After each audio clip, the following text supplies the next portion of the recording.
లేవియాకాండం 18వ అధ్యాయం 3, 4, 5 వచనాలను మనం ధ్యానం చేయబోతున్నాం. 3, 4, 5 లేవియాకాండము 18వ అధ్యాయం. లేవియాకాండం 18వ అధ్యాయము. మీరు నివసించి ఐగుప్తు దేశ సంచారముల చొప్పున మీరు చేయకూడదు. నేను మిమ్మల్ని రప్పించుచున్న కానాను దేశాచారముల చొప్పున మీరు చేయకూడదు. వారి కట్టడలను బట్టి నడవకూడదు. మీరు నా విధులను గైకొనవలెను. నా కట్టడలను బట్టి నడుచుకొనుటకు వాటిని ఆచరింపవలెను. మీ దేవుడనగు నేను యెహోవాను. మీరు నా కట్టడలను నా విధులను ఆచరింపవలెను. వాటిని గైకొనువాడు వాటి వలన బ్రతుకును. నేను యెహోవాను. తలలు వంచుదాం, కళ్ళు మూసుకుందాం. చిన్న మాట ప్రార్థన చేసి వాక్యాన్ని మనం ధ్యానం చేయబోతూ ఉన్నాం. పరమ తండ్రి, నీకు వందనాలు, స్తోత్రాలు చెల్లిస్తూ ఉన్నాం. ఈ ఉదయకాల సమయంలో నీ పాద సంధానానికి వస్తూ నిన్ను ఆరాధిస్తూ నిన్ను ఘనపరుస్తూ నిన్ను మహింపరుస్తూ ఉన్నాం. వాక్యము మీది, వాక్యమైనటువంటి దేవుడవు నీవు మాట్లాడితే మా జీవితాలు మా పరిస్థితులు చక్కబడతాయి. అలాంటి నీ వాక్యము చేత ఇదిగో భూమి ఆకాశములు గతించిపోవచ్చు కానీ నా మాటలు ఎన్నడూ గతించవని చెప్పేసి అన్నటువంటి ఆ మాటల చేత మమ్మల్ని అందరినీ తృప్తిపరిచి పంపించమని ఇదిగో నాయన ప్రతి ఒక్కరితో మాట్లాడండి, ప్రతి ఒక్కరిని సరిచేయండి, ప్రతి ఒక్కరిని ప్రోత్సహించండి. నీ కృప చేత ప్రతి వారితో నాయన నీవే సంధించి నీ మహిమ కొరకు ఈ మాటల్ని మా కొరకు దీవించమని, మా వినికిల్లో దీవించమని నజరేయుడైన యేసయ్య నామములో మిక్కిలి వినయముతో వేడుకుంటున్నాము తండ్రి. ఆమేన్. సో మనము చదివినటువంటి ఈ లేఖన భాగం ఏదైతే ఉందో ఈ లేఖన భాగము ఎక్కడిది, లేకుంటే ఏ పరిస్థితుల మధ్యలో ఇది మనం చదువుతున్నాము అని చెప్పేసి అంటే మీకు ముందుగా ఒక విషయాన్ని నేను జ్ఞాపకం చేయాలి. లేవియాకాండం 23వ అధ్యాయం 15వ వచనాన్ని మనం చదివితే ఒకసారి ఎందుకు ఈ వచనాన్ని చదివించానో మీకు అక్కడ అర్థమవుతుంది. లేవియాకాండము 23వ అధ్యాయము 15వ వచనం. మీరు విశ్రాంతి దినమునకు మరునాడు మొదలుకొని అనగా అల్లాడించు పనను మీరు తెచ్చిన దినము మొదలుకొని 7 వారములు లెక్కింపవలెను. లెక్కకు తక్కువ కాకుండా 7 వారములు ఉండవలెను. 7 వారాలు మీరేం చేయాలంట? యెహోవా కొరకు మీరు మిమ్మల్ని మీరు సరి చేసుకునేటటువంటి రోజులు ఇవి. 7 వారాలు లెక్కింపవలెను. లెక్కకు తక్కువ కాకుండా 7 వారాలు ఉండవలెను అని లేవియాకాండంలో రాయబడినటువంటి ఈ మాట ఇది తరతరములకు మనకు కట్టడగా ఉండబోతుందని ఇశ్రాయేలు ప్రజలందరికీ కూడా దేవుడు ఒక కట్టడను, నియమాన్ని దేవుడు ఇచ్చాడు. ఒకసారి గమనించండి. దీన్ని మనం ఇలా అంటాము, ఇంగ్లీష్లో అయితే ఇలా రాయబడింది, you shall count, relate, recount 7 weeks, they must be complete.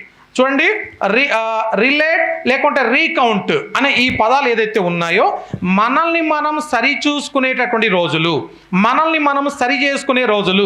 నేను వాక్యం దగ్గర ఎలా ఉన్నాను, ఈ సంవత్సరం అంతా కూడా నా జీవితం దేవునితో ఎలా కొనసాగింది అని వాళ్ళు ఎదురు చూస్తూ ఉంటారు. దేవుని సన్నిధిలో కొన్ని పదాలను దగ్గర పెట్టుకొని వాటన్నిటి మీద ధ్యానం చేస్తూ ఉంటారు. ఒకవేళ ఫర్ ఎగ్జాంపుల్ అనుకుందాం, కోపము అనే పదం ఉందనుకోండి. నా లోపల కోపం ఉందా? ఈ కోపం ఏ స్థాయిలో ఉంది? ఎక్కడ కోపం ఉండాలి, ఎక్కడ ఉండకూడదు, ఎక్కడ అనవసరంగా మాట్లాడేశాను, ఎక్కడ నేను కోపడ్డాను అనే సంగతులన్నీ కూడా వారు బేరీ చేస్తూ ఉంటారు. లేకుంటే దాన్ని రీకౌంట్ అంటాం. వారు దేవుని వాక్యముతో మనల్ని మనము మరలా సరిపోల్చుకోవడం, దేవుని వాక్యం దగ్గరికి వచ్చి ఆ అద్దం ముందుట నిలబడి వాళ్ళు సరి చేసుకోవడం లాంటిది ఈ 7 వారాల యొక్క ధ్యానము. అంత మాత్రమే కాదు కానీ దీన్ని మనము దిద్దుబాటు వారాలు అని చెప్పేసి అంటారు. ఏమంటారు చెప్పండి? దిద్దుబాటు వారాలు. మనం ఈస్టర్ స్టార్ట్ అయింది కదా, ఈస్టర్ దగ్గర నుంచి మొదలుకొని ఇవన్నీ కూడా దిద్దుబాటు వారాల్లోనే ఉన్నాం ప్రస్తుతం. అంటే ఎవరు చేస్తారు ఇదంతా కూడా? ఇశ్రాయేలు ప్రజలు, యూదులు అయినటువంటి వారందరూ కూడా దీన్ని ఆచరిస్తూ ఉన్నారు. అయితే ఈ దిద్దుబాటు దినాలలో ప్రత్యేకంగా వాళ్ళు లేవియా కాండము ఈ అధ్యాయాలు ఎప్పుడైతే మనం చదివామో 16వ అధ్యాయం, 17వ అధ్యాయం, 18వ అధ్యాయంలో ఉన్నటువంటి సారాంశాన్ని ఈరోజు నేను మీ ముందు ఉంచడానికి ఇష్టపడుతూ ఉన్నాను. ప్రియులారా, దీన్ని సెల్ఫ్ రెక్టిఫికేషన్ డేస్ అంటారు. సెల్ఫ్ రెక్టిఫికేషన్, ఇంగ్లీష్లో అయితే సెల్ఫ్ రెక్టిఫికేషన్, తెలుగులో అయితేనేమో దిద్దుబాటు వారములు. దిద్దుబాటు వారాలు అంటే మనల్ని మనం దిద్దుకోవడం, మనల్ని మనం సరి చేసుకోవడం. నా లోపల లోపం ఎక్కడుంది, నా లోపల తప్పు ఎక్కడుంది అని మనం సరి చేసుకోవడం. ఇప్పుడు వేరే వాళ్ళు వచ్చి బ్రదర్ నువ్వు ఇలాంటి వాడవు, లేకుంటే సిస్టర్ నువ్వు ఇలాంటి దానివి అని వేలెత్తి చూపించక ముందే మనల్ని మనం సరి చూసుకోవడానికి దేవుని వాక్యం అనేది సరిపోయేదిగా మనకు కనబడుతుంది.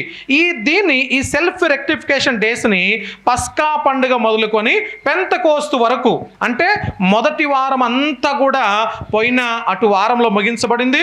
ఇది 2వ వారము ముగింపులో ఉన్నాం. అంటే 2 వారాలు దగ్గర కావచ్చేస్తుంది ఈ సెల్ఫ్ రెక్టిఫికేషన్ డేస్, లేకుంటే దిద్దుబాటు దినాలు, దిద్దుబాటు వారాలు అని చెప్పేసి అంటాం.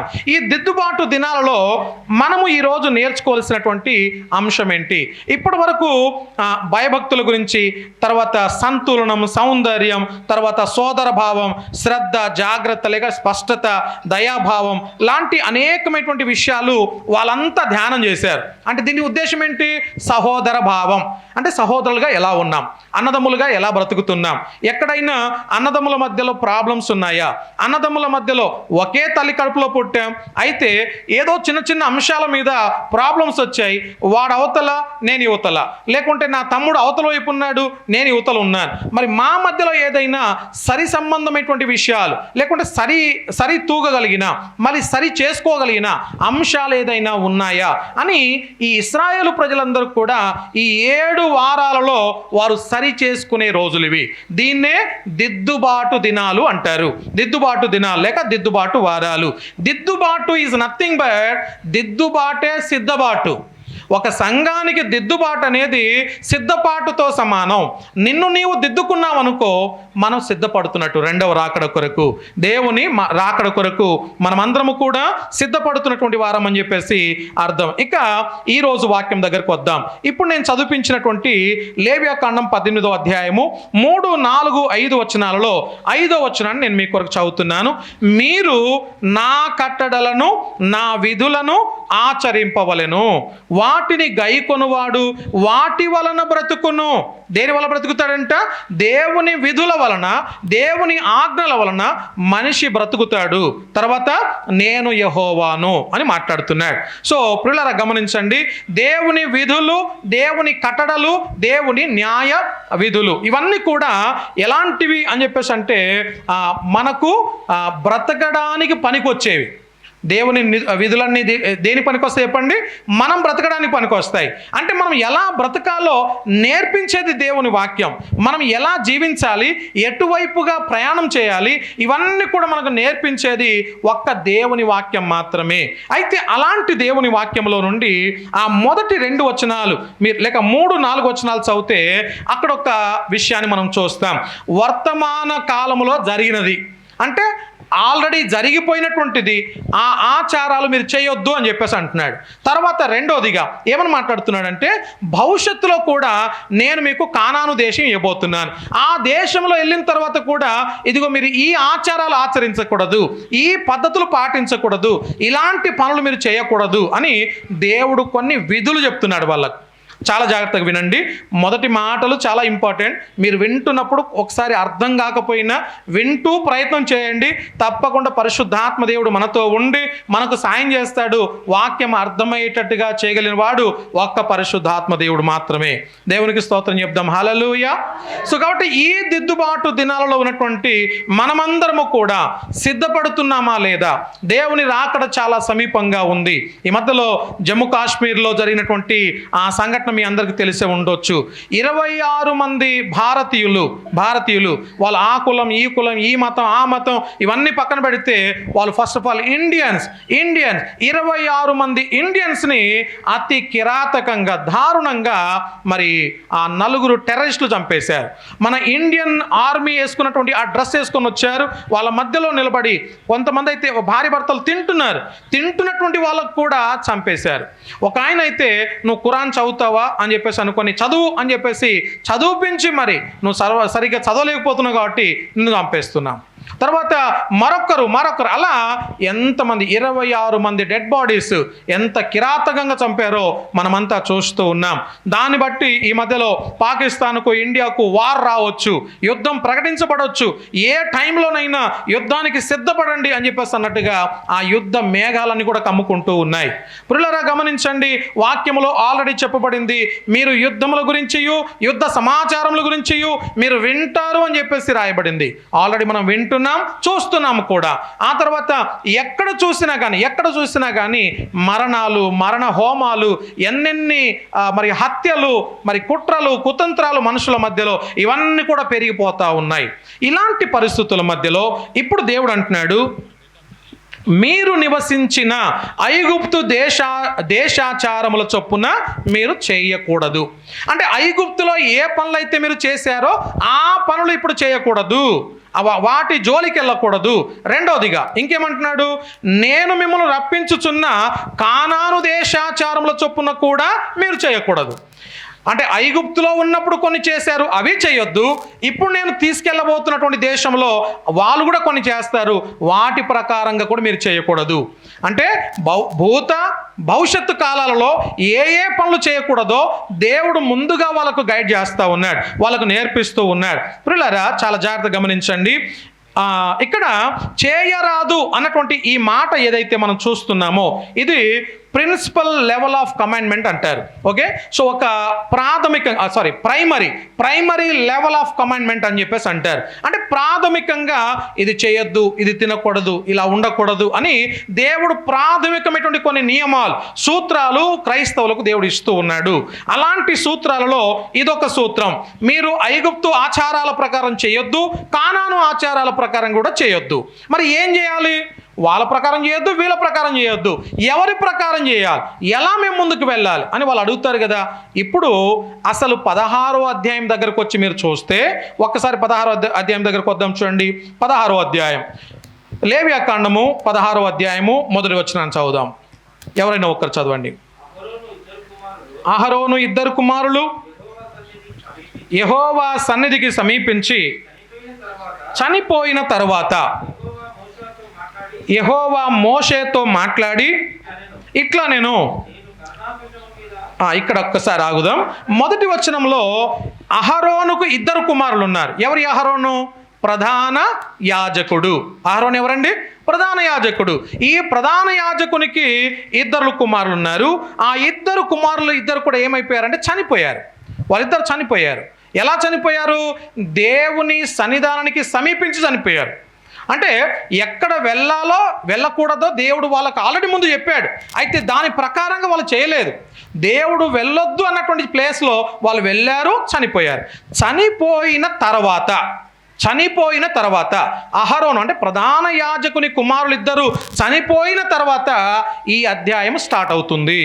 మీకు అర్థమవుతుంది కదా, స్టోరీ అర్థమవుతుంది కదా. అహరోను కుమారులు చనిపోయారు, చనిపోయిన తర్వాత ఇప్పుడు 16వ అధ్యాయం స్టార్ట్ అవుతుంది. ఈ అధ్యాయంలో మనం నేర్చుకోబోతున్నటువంటి కొన్ని సంగతులు చెప్పక ముందు, బైబిల్ అంతట్లో కూడా ఎన్ని కమాండ్మెంట్స్ ఉన్నాయంటే ఏం చెప్తారు? ఎన్ని కమాండ్మెంట్స్ ఉన్నాయి? అది ఆన్సర్ కాదు కదా. మార్నింగ్ ప్రేయర్, ఈవినింగ్ ప్రేయర్లో జాయిన్ అవుతున్న వాళ్ళకు మాత్రమే తెలిసిన ఆన్సర్ ఇది. మార్నింగ్ ప్రేయర్, ఈవినింగ్ ప్రేయర్లో మాత్రమే జాయిన్ అవుతున్న వాళ్ళకు తెలిసిన ఆజ్ఞలు ఇవి. లేకుంటే ఆ నంబర్ అది. ఎన్ని ఆజ్ఞలు తెలుసా? బైబిల్ అంతట్లో ఎన్ని ఆజ్ఞలు ఉన్నాయి? 613 ఆజ్ఞలు. ఈ ఒక్కసారి క్షమించి చెప్తున్నాను, ఇంకొకసారి దయచేసి మర్చిపోకుండా గుర్తుపెట్టుకోండి. ఓకే, 613 ఆజ్ఞలు ఉన్నాయి. 613 ఆజ్ఞలలో 248 ఆజ్ఞలేమో డూస్ అంటే ఇది చెయ్యి, ఇది చెయ్యి, ఇది చెయ్యి.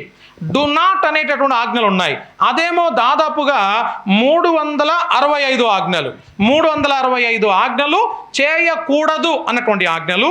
248 248 commandments are negative commandments, positive commandments, అంటే చేయవచ్చు, డూస్ అంటాం.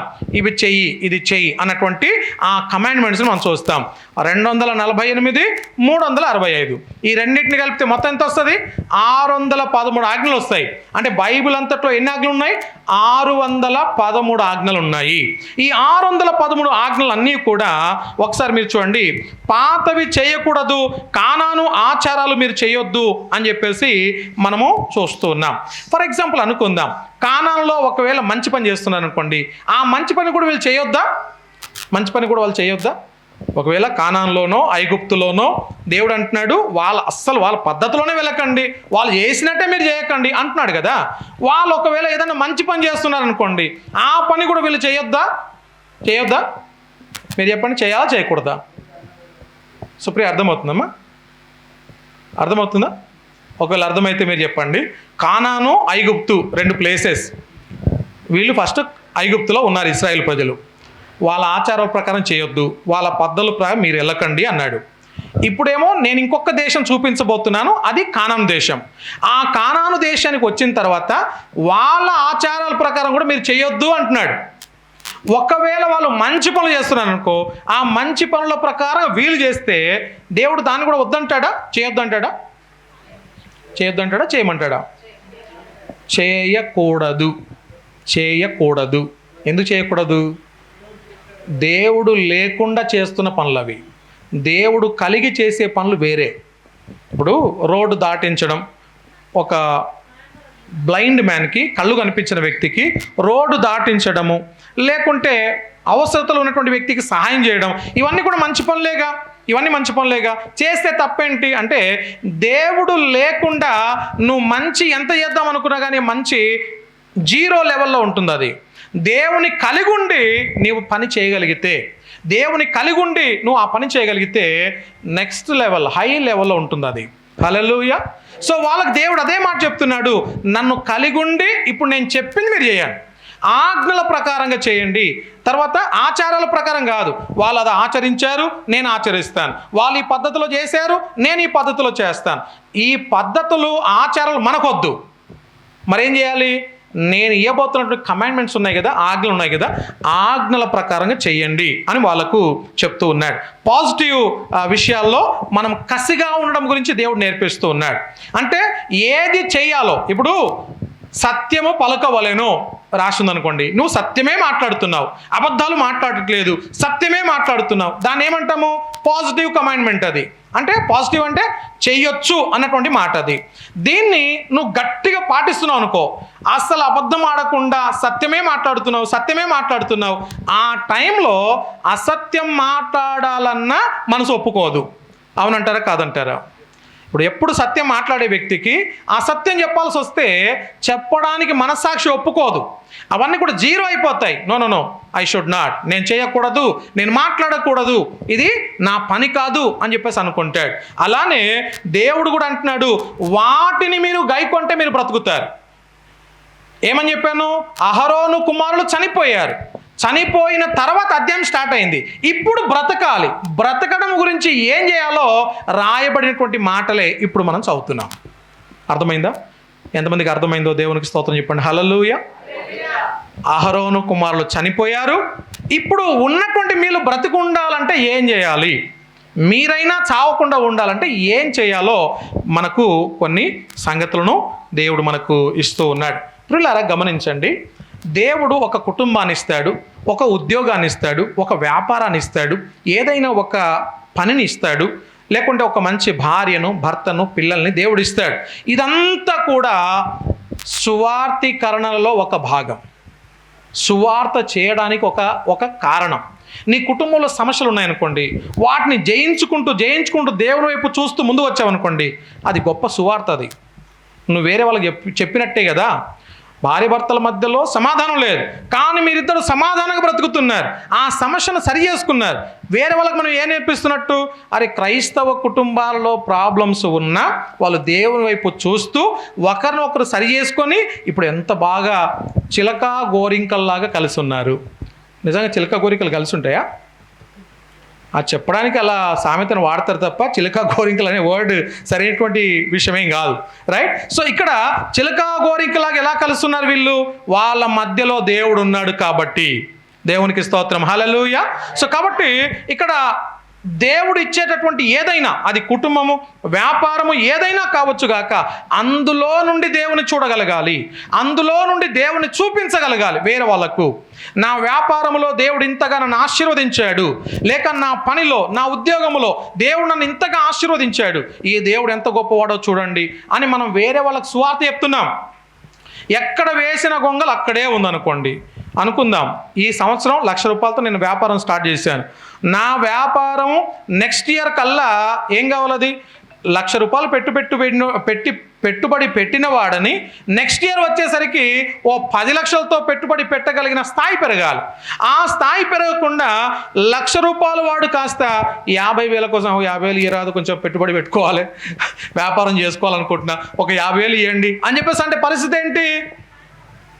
పెరిగినట్ట తగ్గినట్ట? తగ్గిపోయినట్టు. అంటే వాళ్ళ వ్యాపారంలో లాసెస్ ఉన్నాయి, అంటే వారు దేవుని చూడలేకపోతున్నారు, వారి వ్యాపారంలో నుండి దేవుని చూపించలేకపోతున్నారు. అంటే వస్తు రూపకంగా కాదు నేను మాట్లాడేది, కుటుంబ రూపకంగా, ఉద్యోగ పరిస్థితుల మధ్యలో, వ్యాపారాల మధ్యలో దేవుని ఇతరులకు మనం చూపించగలగాలి. దేవునికి స్తోత్రం. ఇప్పుడు లక్ష్మణ్ ఉన్నాడు అనుకుందాం, ఆయన ఒక ఉద్యోగం చేస్తున్నాడు. ఆయన ఉద్యోగము 10 సంవత్సరాల ముందు ఎంత ఉండేనో 10 సంవత్సరాల తర్వాత కూడా అంతే ఉంటుందా? ఆయన ఉద్యోగ సాలరీ చేస్తున్న దానికి అంతే ఉంటుందా 10 సంవత్సరాల తర్వాత? సంవత్సరం సీనియారిటీ పెరుగుతుంది కదా. సీనియారిటీ పెరుగుతున్నా కూడా ఏం చేయాలి? పెరగాలి, తన జీతం కూడా పెరగాలి. సేమ్ టైం వ్యాపారాలలో, ఉద్యోగాల్లో, కుటుంబాల్లో కూడా విలువలు పెరగాలి. పోయిన సంవత్సరం నా కుటుంబం అంతా కూడా దేవునికి దూరంగా ఉండే, ఈ సంవత్సరం నా కుటుంబం అంతా దేవునికి ఇంకా దగ్గర కావాలని కోరుకోవాలి. అలా కోరుకుంటేనే కుటుంబ విలువలు పెరిగినట్టు, నీ వ్యాపారం పెరిగినట్టు, ఉద్యోగంలో నువ్వు దేవుని చూపిస్తున్నట్టు. అంతే తప్ప మన దేవుని చూపించినటువంటి ఏదైనా సరే నీవు కుటుంబంలో ఫెయిల్ అయినట్టు, ఉద్యోగంలో ఫెయిల్ అయినట్టు, వ్యాపారంలో, నీ పనులలో, దేవునికి ఇచ్చిన ప్రతి దాంట్లో నువ్వు ఫెయిల్ అయినట్టే. ఎప్పుడు? ఆయన కట్టడలు, నియమాలు, విధులు ఆచరించనప్పుడు. అహరోను కుమారులు చనిపోయారు, ఇప్పుడు నువ్వు బ్రతకాలంటే ఏం చేయాలో దేవుడు చూపిస్తున్నాడు. వాళ్ళు చనిపోయారు, ఇప్పుడు నువ్వు బ్రతకాలి, ఏం చేయాలి? ఆయన విధులు, కట్టడలు పాటించాలి, ఆచరించాలి. దేవునికి స్తోత్రం. ఇంకా కొన్ని వచనాలు చూద్దాం. అదే లేవ్యాకాండం 16వ అధ్యాయం 4వ వచనం చదువుదాం ఒకసారి. 4వ వచనం, 4వ వచనం తీయండి. అతడు ప్రతిష్ఠితమైన చొక్కాయి తొడుక్కొని తన మానమునకు సన్ననార లాగులు తొడుక్కొని పెట్టుకొనవలెను. అవి ప్రతిష్ఠిత వస్త్రములు గనుక అతడు నీళ్లతో దేహము కడుక్కొని వాటిని వేసుకొనవలెను. ఇది ఎవరి గురించి? ప్రధాన యాజకుని గురించి. ప్రధాన యాజకుడు ఏం కట్టుకోవాలి, ఎలా స్నానం చేయాలి, ఏమేం తలపాక చుట్టుకోవాలి, సన్ననార ఎలా కట్టుకోవాలి, ఇవన్నీ కూడా ఒక పద్ధతి ఉంది. ఆ పద్ధతి ప్రకారంగా చేసి ఇతను ఏం చేస్తాడు? దేవుని మందిరం లోపలికి వెళ్తాడు. ఆవరణం, పరిశుద్ధ ఆవరణం, అతి పరిశుద్ధ ఆవరణం. అతి పరిశుద్ధ ఆవరణానికి సమీపించేది సంవత్సరానికి ఒక్కసారి మాత్రమే. ఆ సంవత్సరానికి ఒక్కసారి వచ్చే ప్రధాన యాజకుడు ఇప్పుడు ఏం చేయాలంట? తనను తాను ఎంతో ప్రతిష్ఠత చేసుకోవాలి, ఎంతో పరిశుద్ధపరచుకోవాలి, తనను తాను చాలా జాగ్రత్త చేసుకోవాలి. అప్పుడు మాత్రమే దేవుని మందిరం లోపలికి అడుగు పెట్టాలి. ప్రియులారా, ఈరోజు ఈ సంవత్సరాన నీ లోపల దేవునికి ఆయాసకరమైనటువంటి విషయం ఏదైనా ఉందేమో మనం సరి చేసుకోవాలి. ప్రభుబల ఇచ్చేటప్పుడు మనం మాట్లాడుకుంటాం కదా, నా శరీరము తిని నా రక్తము త్రాగువాడు మాత్రమే దానివల్ల బ్రతుకుతాడు అని చెప్పేసి వాక్యం చెప్పబడింది. అలానే మనం కూడా దేవుని రక్తాన్ని, దేవుని శరీరాన్ని ఎలా అయితే మనం తీసుకొని బ్రతుకుతున్నామో, దేవుని కట్టడలు, ఆజ్ఞల వల్ల మనం కూడా బ్రతుకుతామో. దేవునికి మహిమ కలుగును గాక. ఇంకా కొన్ని విషయాలు నేను జ్ఞాపకం చేసి ఈరోజు కొన్ని ముగిస్తాను. చూడండి, అహరోను కుమారులు దేవుని సమీపించి వారు మరణించారు. అయితే అహరోను కుమారుల మరణం తర్వాత మనం ఇప్పుడు చదువుతున్నటువంటి ఈ భాగంలో నుండి ఒకసారి చూద్దాం 5వ వచనాన్ని. ఇప్పుడే నేను చదివాను, మరలా చదువుతున్నాను. 18వ అధ్యాయం లేవియాకాండం 18, లేవియాకాండం 18 5వ వచనం చదవండి బ్రదర్ ఒకసారి. మీరు నా కట్టడలను నా విధులను ఆచరింపవలెను, వాటిని గైకొనువాడు వాటి వలన బ్రతుకుతాడు, నేను యెహోవాను. దేవునికి స్తోత్రం. మొదటిదేమో ఎర్రని పెయ్య. ఒకసారి నాతో పాటు చెప్పండి, ఎర్రని పెయ్య. రెడ్ కలర్ హైపర్ అంటాం. రెడ్ హైపర్ అంటే ఎర్రని పెయ్య, దూడ. ఈ ఎర్రని దూడను తీసుకొని వచ్చి ఏం చేస్తారో తెలుసా? ఈ ఎర్రని పెయ్యను తీసుకొని వచ్చి యెహోవా సన్నిధిలో వాళ్ళు బలిస్తారు. ఇది ప్రాయశ్చిత్తార్థ బలి, లేకుంటే ప్రాయశ్చిత్తం, పాపము కొరకు ప్రాయశ్చిత్తం చేసుకోవడం అని చెప్పేసి అంటాం. ఆ తర్వాత రెండవ రకంగా మనం చూస్తాం, ఈ ప్రాయశ్చిత్తార్థ బలులలో ముఖ్య బలులుగా రెండే కనబడతాయి. ఒకటేమో రెడ్ హైపర్ అంటే ఎర్రని పెయ్య, రెండోదేమో 2 goats 2 మేకలు. చెప్పండి ఏమేమి ఉంటాయి? ఒకటేమో ఎర్రని పెయ్య, రెండోదేమో 2 మేకలు. ఈ 2 మేకలు ఎలా ఉంటాయో నేను కొన్ని విషయాలు జ్ఞాపకం చేస్తాను. ఈ 2 మేకలు కూడా చూడడానికి ఒకేలాగా ఉండాలి. ఇప్పుడు రాము లక్ష్మణ్ని మీరు చూశారు కదా, రాము లక్ష్మణ్ దాదాపుగా ట్విన్స్ అంటే కవల పిల్లలు, ఒకేలాగా ఉంటారు. ఎవరితో మనం పోల్చలేం. అరే నువ్వు రామా లక్ష్మణ, నాకు ఒకప్పుడు బాగా కన్ఫ్యూజన్ ఉండే, వీడు రామునా లక్ష్మణ అని చెప్పేసి కన్ఫ్యూజన్ ఉండే. తర్వాత ఇక అలవాటు అయిపోయి ఇతను లక్ష్మణే, ఇతను రామే అని గుర్తుపట్టే విధంగా వాళ్ళు మారిపోయారు. అలానే ఇక్కడ ట్విన్స్ని తీసుకురావాలి. దేవుని మందిరాన్ని తీసుకొచ్చేటప్పుడు 2 మేకలు ట్విన్స్గా కనిపించాలి, కవల్లాగా కనిపించాలి. ఆ కవలలు ఎలా ఉండాలంటే ఒకదాన్ని తీసేసి ఇంకొక దాన్ని పెట్టలేనంత సేమ్గా ఉండాలి, ఒకేలా కనిపించాలి. తర్వాత వాటి ప్రైజ్, వాటి వెల కూడా సేమ్గా ఉండాలి, ఒక్కటే ఉండాలి. తర్వాత వాటి యొక్క కలర్స్ ఒకేలాగా ఉండాలి, వాటి వెయిట్ ఒకేలాగా ఉండాలి. అన్నీ ఒకేలాగా ఉన్నటువంటి ఈ 2 మేకల్ని యెహోవా మందిరానికి తీసుకొస్తారు. ఇప్పుడు యెహోవా మందిరాన్ని తీసుకొని వచ్చి ఆడ చేసే పనులు ఏంటో తెలుసా?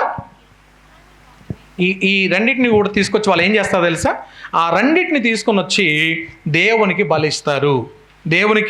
బలిస్తారు. ఎలాంటి బలి అంటే ప్రాయశ్చిత్తార్థ బలి అంటాం. ప్రాయశ్చిత్తార్థ బలి ఎవరి కోసం ప్రాయశ్చిత్తార్థము? ఒక మేక ప్రధాన యాజకుని గురించి, రైట్, గుర్తుపెట్టుకోవాలి. ఒక మేక ఎవరి కోసము?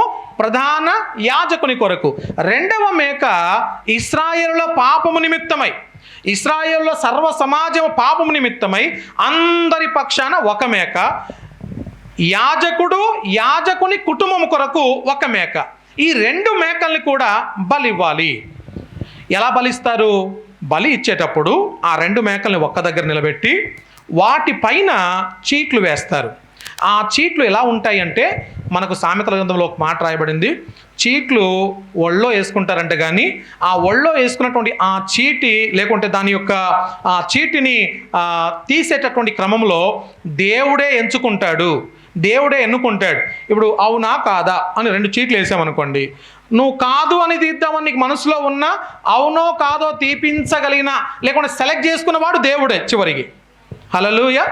ఆ చీట్లు వేసేటప్పుడు ఒక చీటి యెహోవాది అని వచ్చిందనుకోండి, ఆ మేకను యెహోవా కొరకు బలి ఇవ్వాలి. ఒకవేళ రెండోదిగా విడిచిపెట్టవలసినది అని వచ్చిందనుకోండి, విడిచిపెట్టవలసిందంటే ఏం చేయాలి? విడిచిపెట్టేసేయాలి, దాన్ని బలి ఇవ్వకూడదు. ఇది ఎవరిది? ఇశ్రాయేలుల సర్వ సమాజముల పాపం నిమిత్తమై రెండవ మేక. యెహోవాది అన్న దగ్గర ఏంటి? ప్రధాన యాజకుని యొక్క తన కొరకు తానుగా అర్పించుకుంటున్నటువంటి, లేకుంటే తన పక్షాన, తన కుటుంబం పక్షాన అర్పించుకుంటున్న ఒక బలి. సబ్జెక్ట్ కొంచెం లోతుగా ఉన్నా అర్థం చేసుకోవడానికి ప్రయత్నం చేస్తే ఖచ్చితంగా వాక్యం మనదవుతుంది. స్తోత్రం, హల్లెలూయా.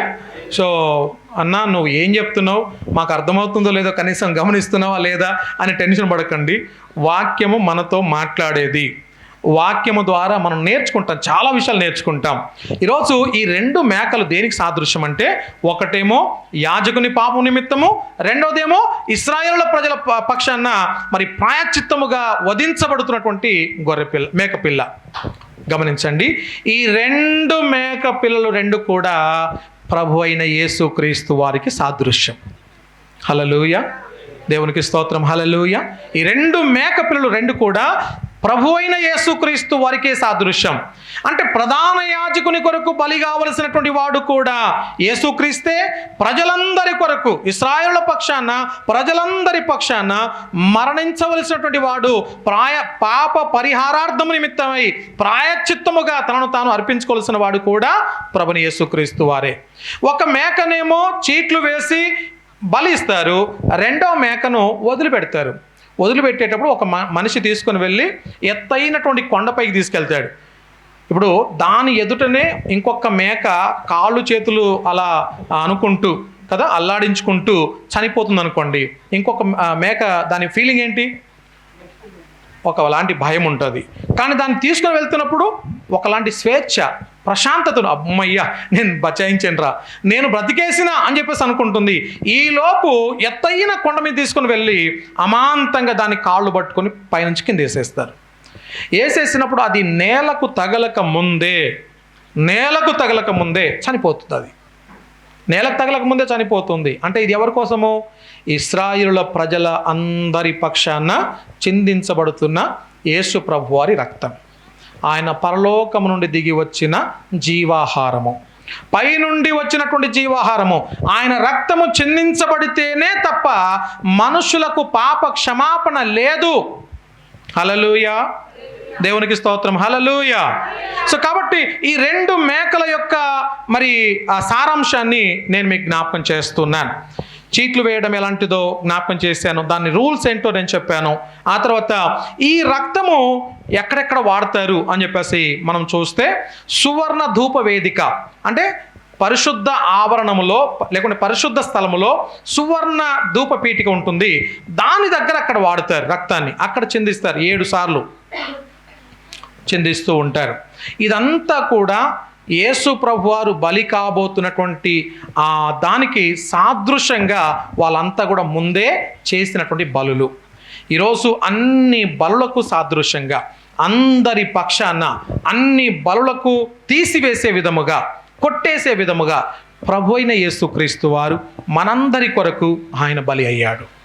స్తోత్రం. హల్లెలూయా. ఆయన బలి అయి మనల్ని ఆ పాపము నుండి, శాపము నుండి విడిపించాడు. దేవునికి స్తోత్రం. ఆ తర్వాత ఈ మొదటి మేక, రెండవ మేక అనుకున్నాం కదా. ఒకవేళ దీన్ని క్రొత్త నిబంధనలోకి వచ్చి ఎక్కడైనా చూస్తే ఇలాంటి సాదృశ్యం ఏదైనా కనబడుతుందా? అదే అని చెప్పలేను, కానీ అలాంటిది ఏమైనా కనబడుతుందా అంటే ఒక్క విషయం మనం చూడవచ్చు. ఒకసారి చూద్దాం. చూడండి, మత్తయి సువార్త 7వ అధ్యాయం 13-14 వచనాలు. మత్తయి సువార్త 7వ అధ్యాయము 13-14 వచనాల్లో మనము కొన్ని విషయాలు చూడొచ్చు. ఇరుకు ద్వారమును ప్రవేశించుడి. మత్తయి సువార్త 7:13-14 వచనాలు.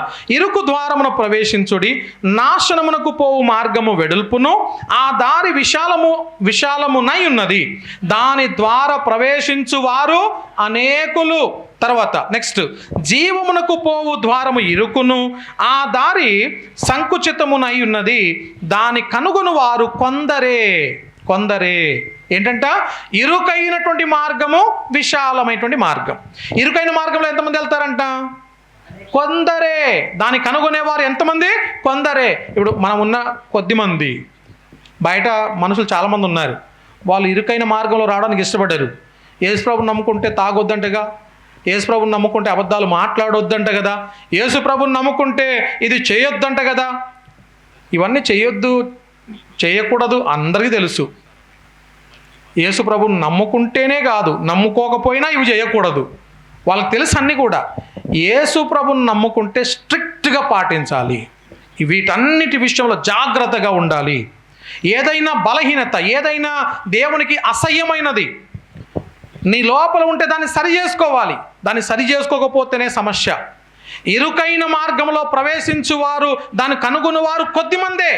కానీ విశాలమైనటువంటి మార్గం ఉంది, దాంట్లో చాలామంది ప్రవేశిస్తారు. వెళ్దాం వెళ్దాం, రండి రండి అని చెప్పేసి అందరు వస్తారు. ప్రియులారా గమనించండి, దాన్ని కనుగొనేవారు కొద్దిమందే. దీన్నే ప్రాయశ్చిత్తార్థ పండుగ అంటారు. ప్రాయశ్చిత్తార్థ పండుగని ఇంగ్లీష్లో అటోన్మెంట్ అంటారు. గుర్తుపెట్టుకుందాం, ఓకే. అటోన్మెంట్ అంటే అందరి కొరకు ఒకేసారి మరి ప్రాయశ్చిత్తార్థము చేయబడడం. ఎర్రని పెయ్య అని మాట్లాడాను కదా, ఈ ఎర్రని పెయ్యనేమో ప్రధాన యాజకుని కుటుంబం కొరకు, ప్రధాన యాజకుని కొరకు అర్పించబడుతున్నటువంటి పెయ్య.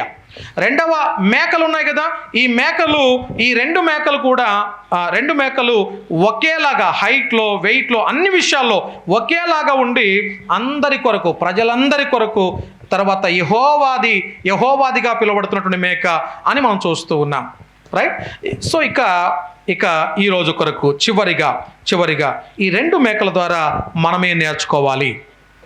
ఇరుకైన మార్గము చూజ్ చేసుకోవడం అనేది ఒక ప్రార్థన బలిపీఠం లాంటిది.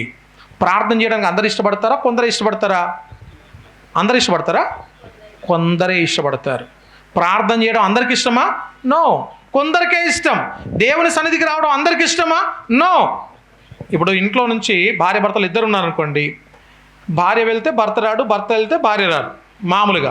పిల్లలు వెళ్తే తల్లిదండ్రులు వస్తే పిల్లలు రారు. అలా మారిపోతూ ఉంటుంది వాతావరణం. ఇరుకైన మార్గం. కానీ దేవుడు అంటున్నాడు, ఇరుకైన మార్గం కనుగొనేవారు కొద్దిమందే.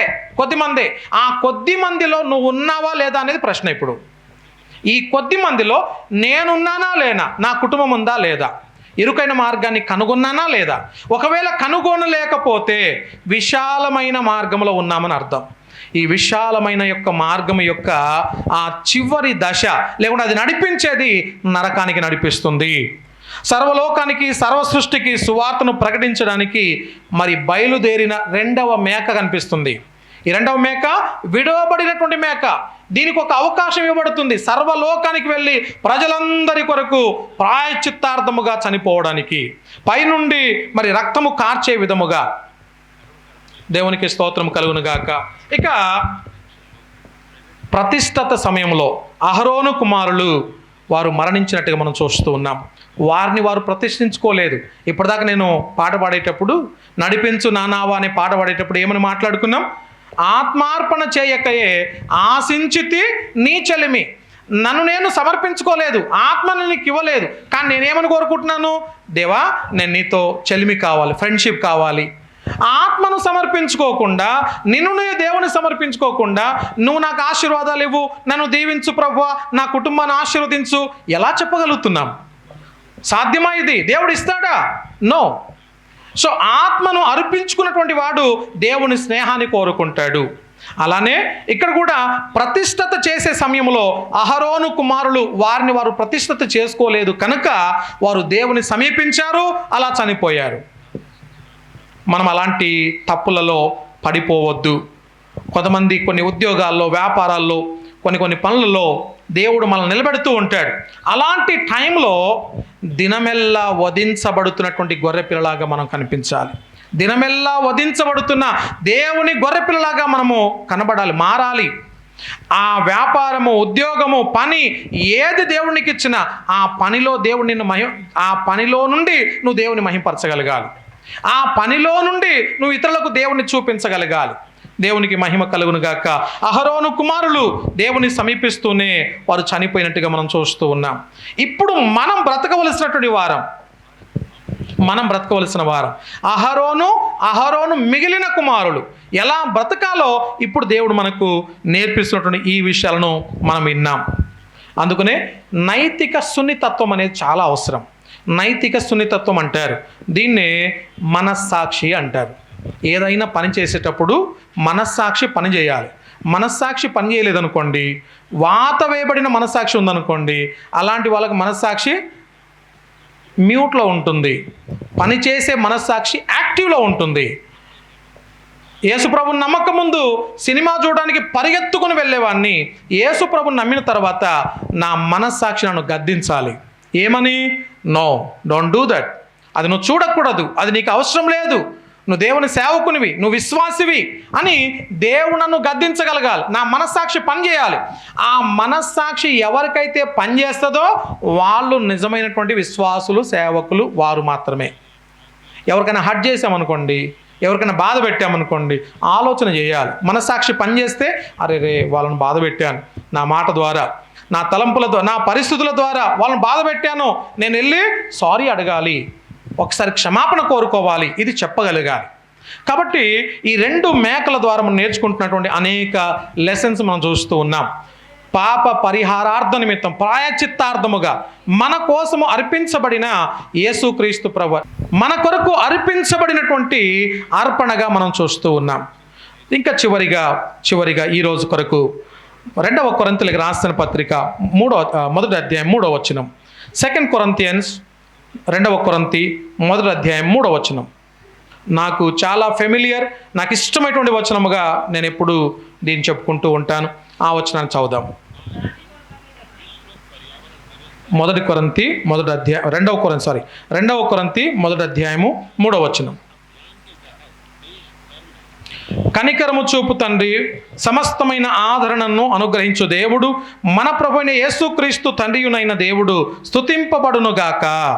దేవుడు మమ్మను ఏ ఆదరణతో ఆదరించుచున్నాడో ఆ ఆదరణతో ఎట్టి శ్రమలలో ఉన్న వారినైనా ఆదరించుటకు శక్తి గల వారమగునట్లు ఆయన మా శ్రమ అంతటిలో మమ్మను ఆదరించుచున్నాడు. దేవునికి స్తోత్రం, హల్లెలూయా. సో దేవుడు ఏం చేస్తుంటే పౌలు గారికి ఆదరిస్తూ ఉన్నాడు. నువ్వు ఏ సమస్యలో ఉన్నా, ఎంత పెద్ద ప్రాబ్లం, దేవుడు ఆదరించేవాడు. దేవుడు ఆదరిస్తే ఆదరించబడినటువంటి పౌలు ఏం చేస్తున్నాడు? వేరే వాళ్ళని ఆదరిస్తున్నాడు. అంటే నేను ఆదరణ పొందాను, నేను ఇప్పుడు ఏం చేయాలి? వేరే వాళ్ళను ఆదరించగలగాలి.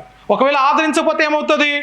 ఆదరించకపోతే వేరే వాళ్ళను మనం ఆదరించకపోతే మనం పొందుకున్నటువంటి ఆదరణకు అర్థం లేదు. నువ్వు ఏ ఆదరణ అయితే దేవుని దగ్గర నుంచి పొందుకున్నావో ఆ ఆదరణ ఇతరులకు కూడా మనం పంచుకోవాలి, వారిని కూడా ఆదరించగలగాలి. ఈ మాట అర్థం కావడానికి ఒక చిన్న ఎగ్జాంపుల్ ఇలా ఇస్తాను. ఇప్పుడు మా అమ్మ చనిపోయి కొన్ని ఇయర్స్ అయిపోయింది. ఆ బాధ నా గుండెలో ఆ టైంలో చాలా ఎక్కువ. వస్తూ వస్తూ వస్తూ వస్తూ తగ్గుతూ దేవుడు ఆదరించాడు. ఆయనే నాకు ఒక మాట ఇచ్చాడు, ఒకని తల్లి వాడిని ఆదరించినట్లుగా నేను మిమ్మల్ని ఆదరిస్తాను అని చెప్పేసి అన్నాడు. ఇప్పుడు నా దేవుడు నాకెవరు? తల్లిలాగా ఆదరించేవాడు. రైట్? అది నేను విశ్వసించాను, నమ్మాను. ఇప్పుడు నాలాగనే ఒక వ్యక్తి తల్లిని పోగొట్టుకున్నాడు అనుకోండి, నేను అతని దగ్గరికి వెళ్ళి ఏం చెప్పగలగాలి? బాబు, దేవుడు తల్లిలాగా నిన్ను ఆదరిస్తాడు, ఎందుకంటే నన్ను కూడా ఆదరించాడు, నిన్ను ఆదరిస్తాడు అని చెప్పగలగాలి. ఒకవేళ అతన్ని నేను ఆదరించలేదనుకోండి, నేను పొందుకున్న ఆదరణకు అర్థం ఏముంది కదా? ఒక కడుపు నొప్పితో వచ్చినటువంటి వ్యక్తి నీకు అంతకుముందు కడుపు నొప్పి ఎప్పుడూ లేదనుకోండి, నువ్వు దాన్ని అర్థం చేసుకోలేవు, నువ్వు దాన్ని అస్సలు అర్థం చేసుకోలేవు. అదే కడుపు నొప్పి నీకు కూడా వచ్చి ఆ కడుపు నొప్పితో బాధపడుతున్నటువంటి నీవు ఎలా ఆదరించబడ్డావు, ఎలా సరిచేయబడ్డావు, ఎలా బాగుపడ్డావో నీకు అర్థమైతే, అలాంటి కడుపు నొప్పితో ఎవరొచ్చినా నువ్వేం చెప్తావు? వాళ్ళని ఆదరిస్తావు. బాబు, ఇదిగో ఇలా వెళ్ళు, పలానా డాక్టర్ దగ్గరికి వెళ్ళు, లేకుంటే ఈ మెడిసిన్ తీసుకో, లేకుంటే ఒక ట్యాబ్లెట్ ఉంది అది ఎలాంటిదంటే అని దాని గురించి ఒక సువార్త చెప్పినట్టుగా చెప్తాం మనం. అవునా కదా? ఎందుకు? మనం దాని యొక్క విలువ తెలిసినటువంటి వాళ్ళము గనక, దాని బాధను మనము భరించిన వాళ్ళము, ఆదరించబడిన వారం. పౌలు కూడా అదే అంటున్నాడు, దేవుడు మమ్మను ఏ ఆదరణతో ఆదరించుచున్నాడో ఆ ఆదరణతో ఎట్టి శ్రమలలో ఉన్న వారినైనా, ఎంత పెద్ద ప్రాబ్లంలో ఉన్న వారినైనా మనం ఆదరించవచ్చు. ఈ మాటలు వింటున్నటువంటి మన జీవితాల్లో శ్రమలు ఉన్నాయా? కష్టం ఉందా? ఇబ్బందులు ఉన్నాయా?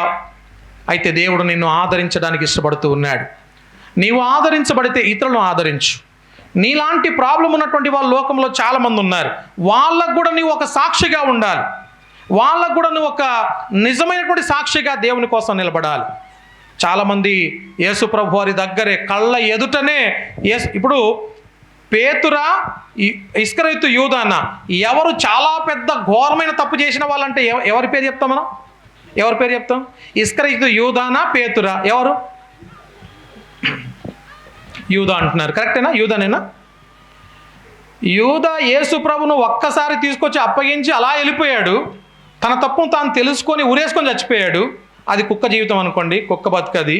కానీ పేతురు మాత్రం యేసు ప్రభు ఐ కాంటాక్ట్ చూస్తూ ఉండగానే 3 సార్లు ముమ్మారు ఆయన ఎవరో నాకు తెలియదు అన్నాడు. ఇప్పుడు ఇస్కరితు యూదా కంటే పేతురే పెద్ద ఘోరమైనటువంటి వ్యక్తి. అలాంటి వ్యక్తిని కూడా ప్రేమించిన దేవుడు నా దేవుడు. హల్లెలూయా. అలాంటి వ్యక్తిని కూడా ఆదరించిన వాడు నా దేవుడు. తల వంచుదాం, కళ్ళు మూసుకుందాం. మనందరి కొరకు బలి అయినటువంటి వాడు ఇరుకైనటువంటి మార్గములో ప్రవేశించడానికి ఇష్టపడితే విశాలమైనటువంటి మార్గాన్ని ఎంచుకోకు. అది నిత్య నరకానికి, నాశనానికి తీసుకుని వెళ్తుంది. అదే పరలోక రాజ్యమైనటువంటి దేవుని రాజ్యానికి ప్రవేశించడానికి ఆ ఇరుకైనటువంటి మార్గంలో ప్రవేశిద్దాం. అట్టి కృప త్రియేక దేవుడు మనందరికీ దయచేయునుగాక. ప్రార్థన చేసుకుందాం. అత్యంత కృపాభరితుడైన మా యేసు ప్రభువా, నీకు వందనాలు, స్తోత్రాలు చెల్లిస్తూ ఉన్నాం. ఈరోజు నేర్చుకున్నటువంటి ఈ మాటలు ఎర్రని పెయ్య ప్రధాన యాజకుని యొక్క పాపము నిమిత్తమై, తన కుటుంబ పాపము నిమిత్తమై పరిహరించబడడానికి మరి చిందించబడుతున్నటువంటి లేక బలి ఇవ్వబడుతున్నటువంటి పేయగా మేము చూసాం. ఈ 2 మేకలు ఎదుగోనైనా యెహోవా కొరకు ప్రతిష్ఠితముగా అర్పించబడుతున్నటువంటి మేకగా, ఇశ్రాయేలులందరి యొక్క పాప పరిహారార్థము నిమిత్తమై మరి అటోన్మెంట్గా, ప్రాయశ్చిత్తముగా చిందించబడుతున్నటువంటి మేకగా మేము చూస్తూ ఉన్నాం, లేక వదిలివేయబడుతున్నటువంటి మేకగా మేము చూస్తూ ఉన్నాం. ఇరుకైన మార్గము, విశాలమైనటువంటి మార్గం. ఇరుకైన మార్గము, అందులో ప్రవేశించేవారు కొద్దిమందే, దాన్ని కనుగొనేవారు కొద్దిమందే. అయితే ఆ కొద్ది మందిలో మేము కూడా ఉండడానికి కృప చూపించండి. విశాలమైన మార్గాన్ని కోరుకొని తింటూ తాగుతూ ఇష్టానుసారంగా జీవిస్తూ నీ చిత్తానికి వ్యతిరేకంగా బ్రతుకుతూ మా జీవితాలను మీకు దూరంగా చేసుకొని నిత్య నాశనానికి, నరకానికి వెళ్ళిపోకుండా ఆ ఇరుకైనటువంటి మార్గాన్ని కోరుకొని నీకు ఇష్టమైనటువంటి బిడ్డలముగా నీ మహిమ కొరకు జీవించే కృప మా అందరికీ దయచేయమని కృతజ్ఞతలు, వందనాలు, స్తోత్రాలు చెల్లిస్తూ, అహరోను కుమారులు చనిపోయారు, బ్రతకవలసిన విధానము, ఆ కట్టడలు, నియమాలు, విధులన్నీ కూడా ఈరోజు మాకు కూడా నేర్పించిన రీతిని బట్టి వందనాలు, స్తోత్రాలు చెల్లిస్తూ, మాకున్న ఉద్యోగాల్లో, వ్యాపారాలలో, పనులలో మిమ్మల్ని ఘనపరిచి ఒక సువార్త టూల్స్ లాగా వాటిని వాడుకోవడానికి మీరు కృప చూపించమని యేసు నామములో ప్రార్థిస్తున్నాను తండ్రి. ఆమెన్.